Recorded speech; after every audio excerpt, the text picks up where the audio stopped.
when the writers of the four Gospels sat down to write their Gospels, they didn't do so with the sense that they were going to sit down and write a best-selling novel. They wrote their Gospels directed at the communities with whom they live. And you can see that in the difference between all of the ways they tell the story. Most strikingly, perhaps, is the difference between the Gospel of John and the Gospel of Mark, reflecting two very different communities, obviously. The Gospel of John is addressed probably to a monastic community, to one that has some leisure, to one that is interested in theological debate, and it's written as a philosophical work in the telling of the story, so that people will understand the full meaning of Jesus' life. The Gospel of Mark, which we're in the middle of right now, is written to quite a different community. Probably a community that's living in the turmoil of the earliest days of the church. The times when the Roman Empire was in flux, when there were Jewish rebellions going on, when the leadership of the temple was being overthrown, being challenged, when there was lots of turmoil going on in the world. In a way, the community of Mark is more similar to our own lives than the community of John. That is to say that our lives, too, in this age of ours, are always uprooted, always disrupted, always a little uncertain, not calm and reflective most of the time. And so, it's interesting to see how Mark tells this story, and he chooses to do it by telling it as a story. And, you know, stories are powerful things. Stories can change you. Philosophy can change you as well. But stories can grip you. They can pull you in. They can invite you to take them into your life and shape who you are. Think of the stories that have shaped who you are, the stories about your ancestors or your parents or your family or the odd people in your life. The stories of your own adventures, they're the ones, the stories are the ways we define who we are. And so Mark tells his gospel as a story to draw us into it and to invite his community and us to make this story something which shapes our own stories. And that's particularly clear at this moment in the life of the gospel that we're reading through now. We are in the 6th chapter of the Gospel of Mark, and things are going whole hog.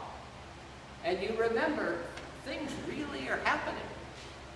This little word, immediate, which undergirds the entirety of the Gospel of Mark, keeps the story moving and tells you, look it, you can't just stop.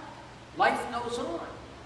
Immediately is a word that Mark uses over 40 times in the Gospel. And that is something to keep the momentum going. And in this chapter now, we're in the middle of that momentum.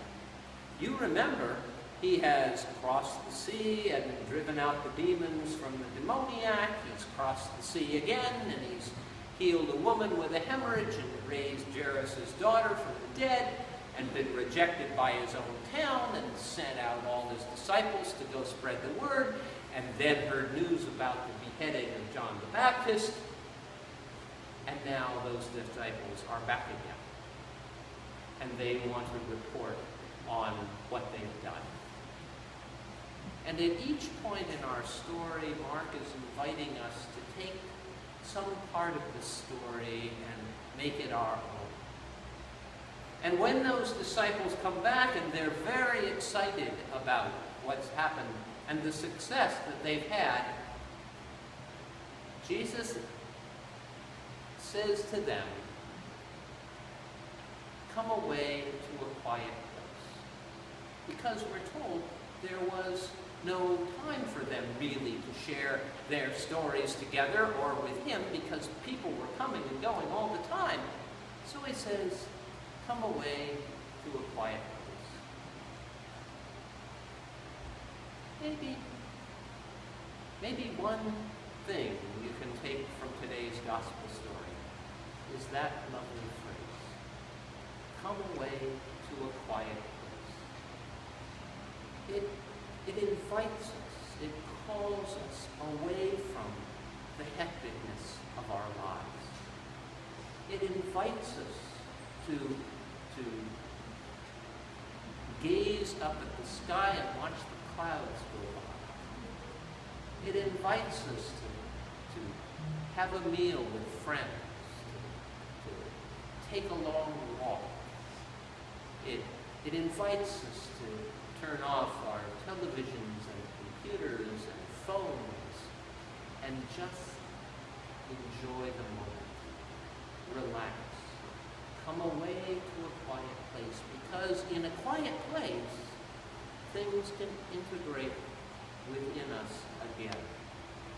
Things happen at a deeper level when we quiet the surface. So, one thing we might remember about this story is that we, in the midst of our busy lives as Mark's community, are invited to come away to a quiet place. It's the joy of summer for many people. They take the chance to have a quiet place. But all of us can do that daily if we wish. And there's a renewing power in it, though nothing seems to be happening. It appears in the story that they don't actually have much time in this quiet place, because the crowd has chased them. And the crowd they went off on a boat and cut across, and the crowd has come across on the land, and Jesus looks at the crowd, and he doesn't say, "Oh my God." He doesn't say, "Let's row on to the next beach." He sees this crowd that's in need, and he is moved by compassion. That's his reaction.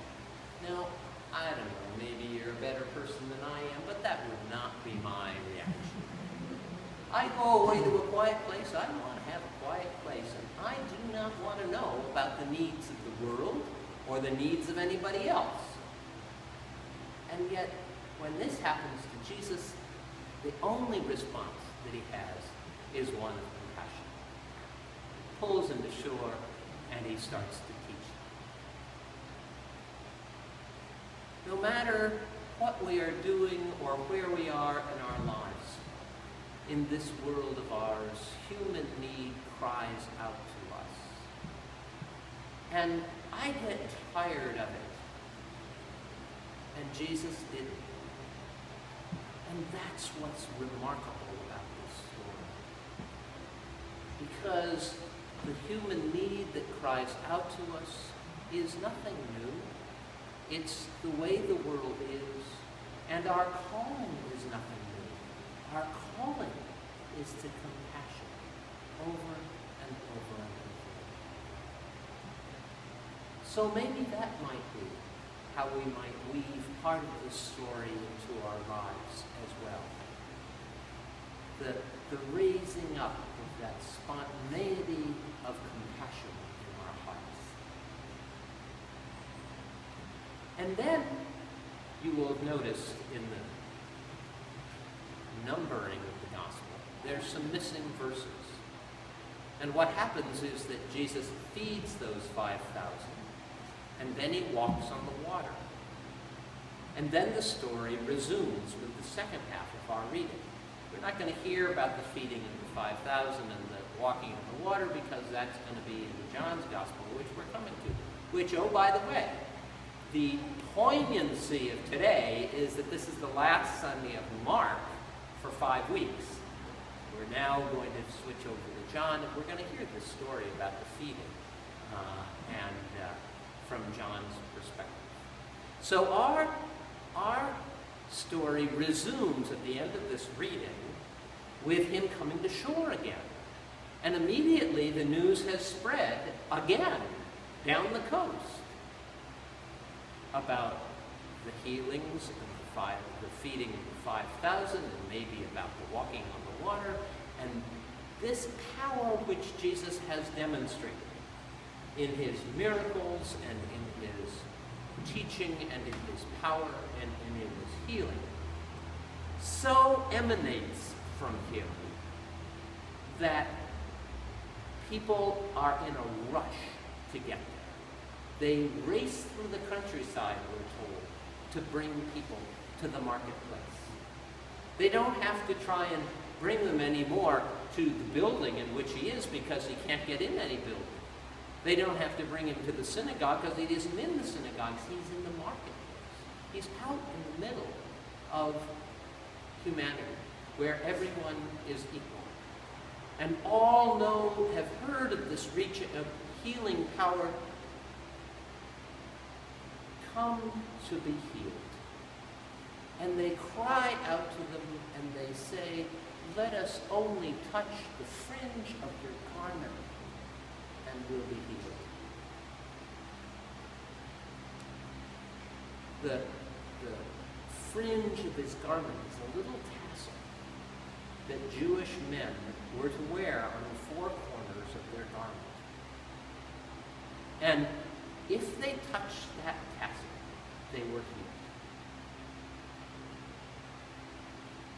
I don't know about you, but for me, a lot of times it's hard